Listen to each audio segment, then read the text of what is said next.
Yes, bwana Wangila. Yes. Habari hapa? Mzuri sana. Uko salama? Niko salama kabisa. Sasa mimi na mwana habari natokea sehemu za Bokoli huko.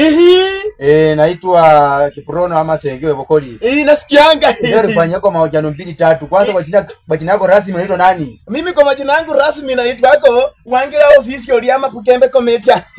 Wangila ofisi ama Pukembe Kometia. Ndio jina lako kamili. Sasa tuko na mahojiano 2-3 ni ukuoji kidogo. Tuone tuwape habari gani? Wewe kati ya Muluya na Mukamba unaweza oa nani? Kati ya Muluya na Mukamba unaweza oa nani? Mimi naoa Muluya. Kwa nini? Sababu ni gani?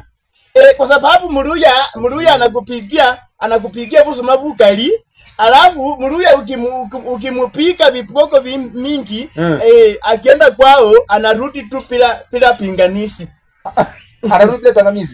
Bila pinganisi. Alafu Mukamba naye ukimupika na aende kwao, akifika huko kwao atakuroga matumba ikuje kwa sieni. Nini hiyo?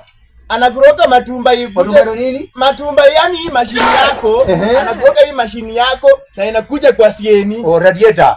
Radiator. Inakuja kwa sieni. Inakuja kwa sieni, yani unatembea huku ikitingiza tu kwa sieni. Lakini Muluya ni mzuri. Muluya ni mzuri, ukimupika hapo anarudi tu. Anazunguka na anarudi. Anazunguka tu kwa mwitikina anarudi. Mukamba anaenda kabisa. Mukamba akienda kabisa na kuroga matumba hii. Asante sana kulipia habari yako hiyo. Ndio Pukembe Kometia nama? Pukembe Kometia nama Wangila ofisi. Asante sana. Asante sana pia mimi kunihoji asubuhi. Asante. Asante. Atuonane siku nyingine. Asante. Haya.